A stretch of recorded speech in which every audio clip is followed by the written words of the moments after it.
Sometimes the truth is stranger than fiction, and today I'm going to share two stories that demonstrate that. But before we get into those stories, if you're a fan of the strange, dark, and mysterious delivered in story format, then you've come to the right place because that's all we do, and we upload once a week. So if that's of interest to you, the next time the like button leaves their phone out unattended, go ahead and pick it up and spam passwords over and over again until it locks them out of their phone for a week. Also, please subscribe to our channel and turn on all notifications so you don't miss any of our weekly uploads. Okay, let's get into today's stories.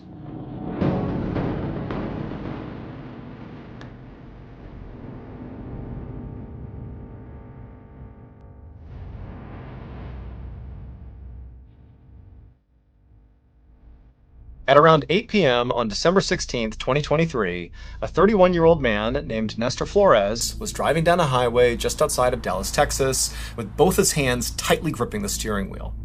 Nestor was very stressed out on this ride. All he wanted to do was get home because he was worried that on this ride, he might get pulled over by police. I mean, this was a route he had driven a bunch, and he knew there were loads of state troopers that patrolled the area. And from his perspective, it seemed like they kind of pulled people over all the time. And Nestor had spent the night out with a couple of friends, and he had had a couple of drinks. You know, he didn't feel he had had too much to where he couldn't drive, but he knew if he did get pulled over, he could be in trouble. And then on top of that, in the back of Nestor's mind was the fact that he had had a couple of minor run-ins with the law over the past couple of years.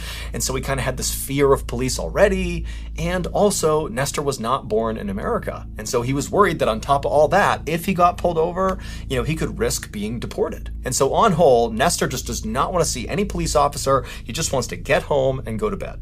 And so as Nestor is doing his best to not draw any suspicion to himself and is trying to follow all the rules of the road, he decides to have a sip of his Diet Coke. And his Diet Coke was right in the middle console. And so as he's driving eyes straight ahead, he reaches down and he grabs the Coke, he pulls it up, he uncaps it, takes a sip. But then as he puts the drink back down, again, he's keeping his eyes on the road, he hits something with the drink. And he feels the drink slosh out of his cup and it hits his hand. And instinctively, he took his eyes off the road and looked down at the Coke, and he managed to put the drink back in its cup holder. And then when he brought his eyes back to the road, there was a deer in the middle of the road. He was too close to swerve out of the way, and so at full speed he smashes into this deer. The deer hits his front windshield and basically caves in the passenger side windshield and flips up and over the back of his car. And Nestor amazingly was composed enough to not swerve wildly post-impact, because he knew if he did that he could run into oncoming traffic or something. And so he just kept on going straight and gradually slowed down and pulled off the side of the road. And as he did, he looked over his shoulder, seeing if this deer was basically lying in the road, or even worse, maybe it hit some other car. But when he looked over his shoulder, the road was clear. There was no deer. Now, even though Nestor was obviously very shaken up at this point, I mean, he just had this horrible car accident with this deer, and he's already on edge about getting pulled over by police.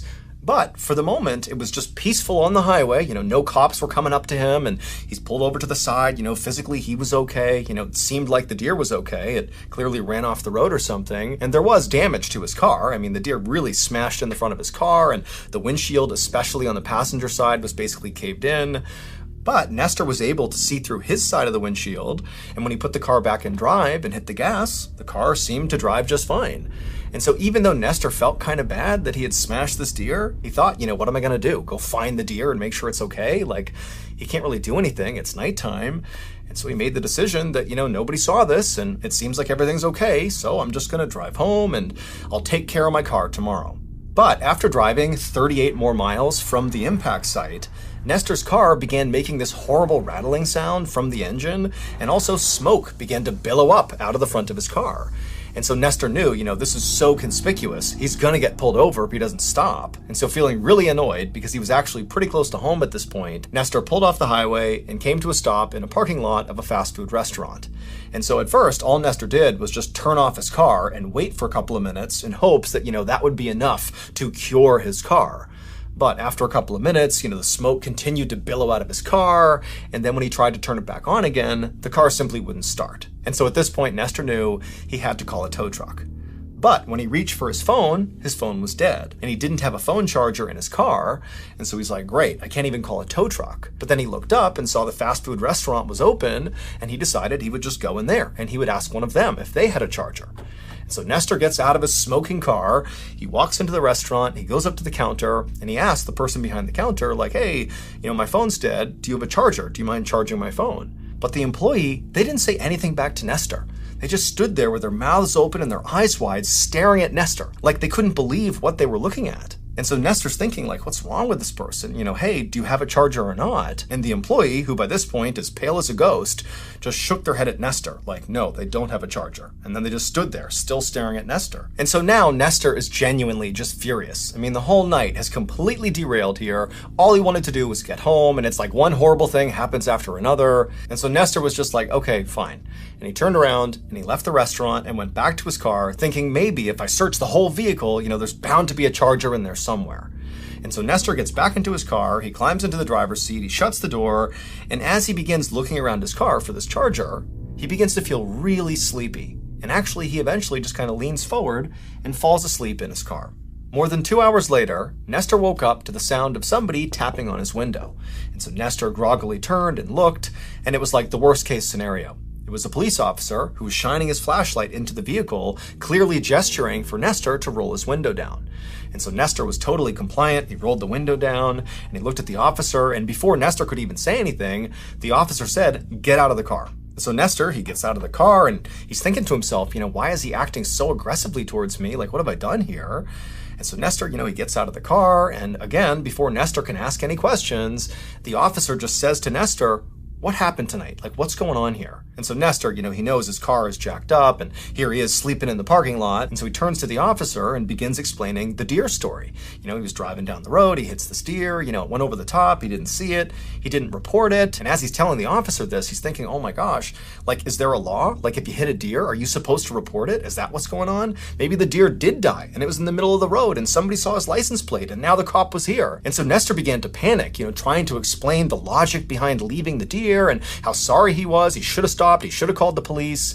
But the officer finally just put up his hand, telling Nestor to stop talking. And then the officer took his flashlight and he shined it past Nestor at his car. And when the officer did that, the officer immediately grabbed his radio and began barking orders into it, saying he needed backup. And so Nestor's like, what is going on here? Like, this whole night has been such a disaster. Like, what did I do?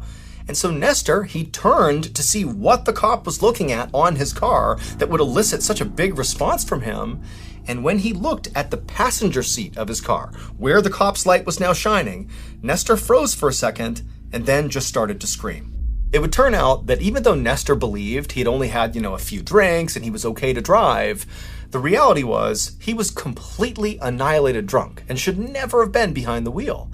And when he was driving on the highway, anxiously trying to get home, well, he didn't hit a deer. He hit a 45-year-old pedestrian named Terry Ivory, and he hit this guy with so much force that Terry went through the windshield on the passenger side and then landed in the passenger seat, minus one leg, which had been severed on impact. And then Terry's dead body sat there in the passenger seat with Nestor having no idea. He thinks there's a deer back there, but there was never a deer. There's just a dead guy next to him. And Nestor just drove 40 more miles with Terry's dead body next to him. And then when Nestor's car began to smoke and make noises, he pulled off the highway to that fast food restaurant parking lot. And then when he went inside the restaurant to try to get a phone charger, the reason that employee was so shocked to see Nestor and could basically not even speak when Nestor was trying to talk to them was because Nestor was covered practically head to toe in blood, Terry's blood. Now, it's not entirely clear why that employee did not immediately call police, but, after Nestor left the restaurant, went back to his car, and fell asleep, during the time Nestor was sleeping, someone inside the restaurant did call the police, and that's why they showed up and knocked on Nestor's glass. Nestor was charged with collision involving death in December of 2023. However, his case has not yet been adjudicated. Earlier this year, we announced our very first Mr. Ballin book, a graphic novel. And the release date is fast approaching. It's coming out on October 1st, which also happens to be my birthday. Now, this graphic novel was truly a labor of love. It took us well over a year to put this thing together, and I'm telling you, it's fantastic. There are 4 brand new feature-length stories that I have never told on any of our platforms, so 4 new, and then 5 OG, like classic Mr. Ballin stories that have been re-edited and reformatted to fit the graphic novel. So, if you haven't done this already, go to book.ballinstudios.com to pre-order a copy of this amazing graphic novel so you can get it the moment it comes out, which again is in just a few weeks on October 1st. And if you're a fan of hearing my voice tell you stories, you're in luck, because I just finished recording the audiobook version of the graphic novel, and I promise you it is not just me, reading the book on tape. It's not that.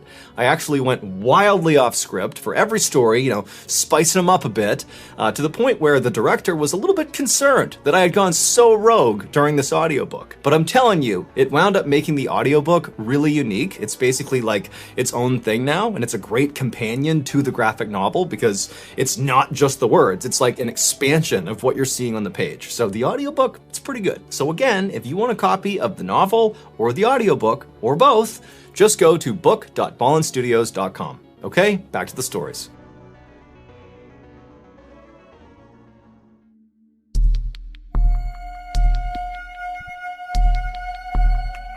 On the afternoon of December 15th, 1997, a brand new mother named Luz Cuevas sat on her couch in her little apartment in Philadelphia, Pennsylvania, cradling her beautiful 10-day-old baby girl who she had named Delamar Vera.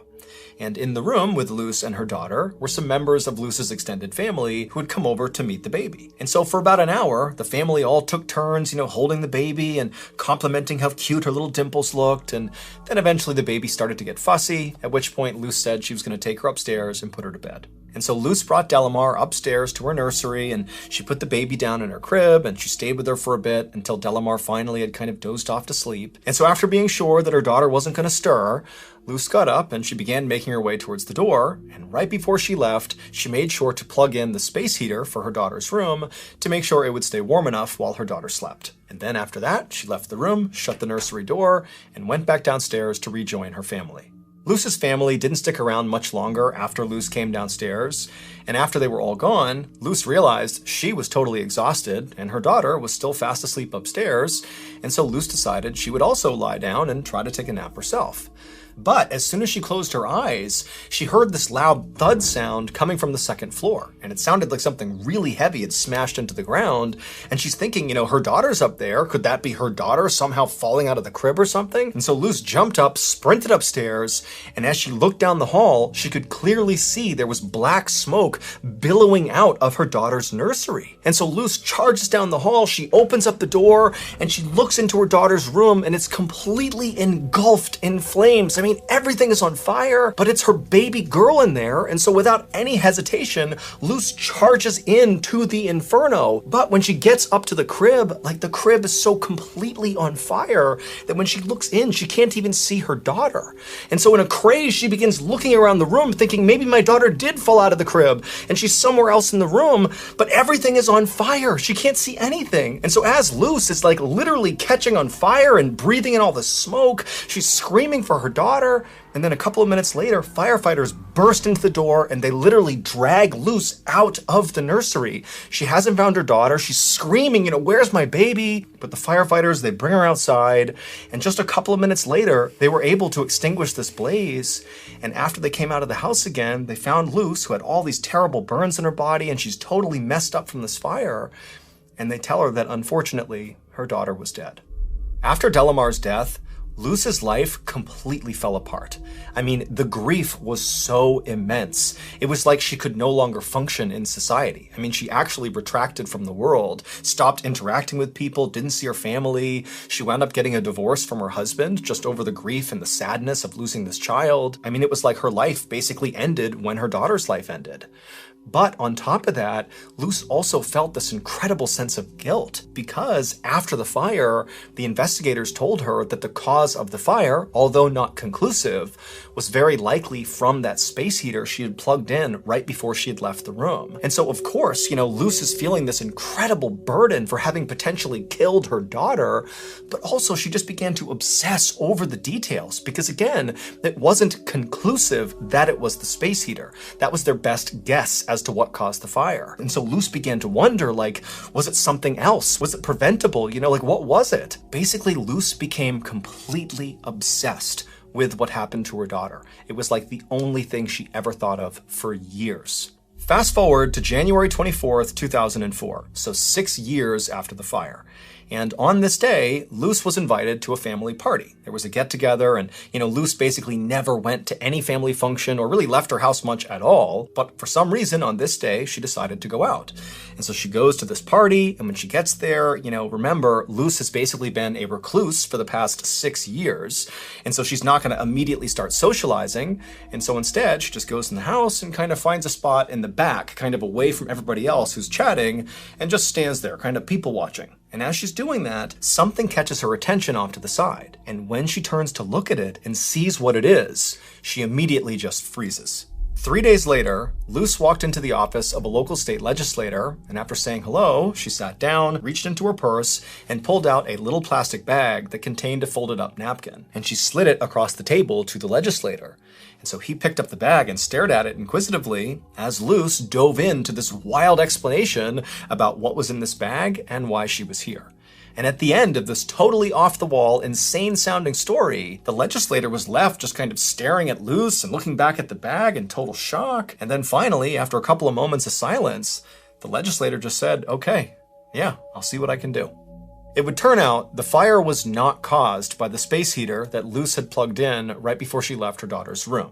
Instead, police believe after Luce came downstairs and tried to take a nap, somebody broke into her apartment, went into the nursery, and set the fire on purpose, but not before abducting the baby. And that person was one of Luce's own family members who had been at her apartment that day celebrating the birth of Delamar Vera. It was Luce's husband's cousin, Carolyn Correa. And in fact, on this same day, before the fire and before the abduction, Carolyn made a point to announce to the whole family that she was pregnant, even though she wasn't. It was just going to be her cover story for why she suddenly had this brand new baby. 6 years later, when Luce was at that family party, well, the thing that caught her attention on the other side of the room was her daughter. She literally saw her daughter, and even though she hadn't seen her in 6 years, she instantly knew it was her because of her distinctive dimples. Now, Luce knew she couldn't just suddenly yell out, "That's my daughter!" So instead, she came up with this plan. She walked up to the girl and very discreetly said, "Hey, honey, I think you got some gum in your hair." And so as she pretended to pull gum out of the child's hair, she carefully plucked a few strands and put them inside of a napkin and put it inside of her pocket. And then 3 days later, she brought that hair inside of that plastic baggie and she gave it to the legislator and basically said, "Here's what I think happened. I think she stole my kid. Can you test it for DNA to prove that girl is my daughter?" And the legislator was like, "Okay, I'll give it a shot." And lo and behold, that hair would prove that girl at the party was her daughter. She did not die in that fire. Carolyn Correa was sentenced to 9 to 30 years in prison for abduction. She originally had an arson charge against her as well, but investigators could not actually prove how the fire started, and so they ultimately dropped those charges. Officials also launched an inquiry into how the fire department had handled the original investigation, because Luce had tried to convince fire officials that, maybe her daughter had not died in the blaze, maybe she was just missing, because when Luce went into the nursery, she claimed she couldn't even find her daughter, but investigators had told her that the fire had burned so hot that basically her daughter had been totally incinerated, and that's why she couldn't find her. In the end, though, because of her refusal to ever give up, Luce was ultimately reunited with her daughter, Delamar. Okay, so if you're not listening to our show called Run Fool, then you are really missing out on a truly special and unique podcast. Now, it's technically a horror podcast, but honestly, it's so much more. Every episode is a fresh take on terrifying lore, like a modern ghost story wrapped up in a tightly spun narrative. Also, remember, Run Fool is a Ballin Studios podcast, which means there's always going to be a big plot twist or reveal at the end. Rodney Barnes is the iconic host of Runful, and every story he tells on there, it feels like this fully immersive horror movie. Also, the sound design on this show is like expert level. Barnes really knows what he's doing. Even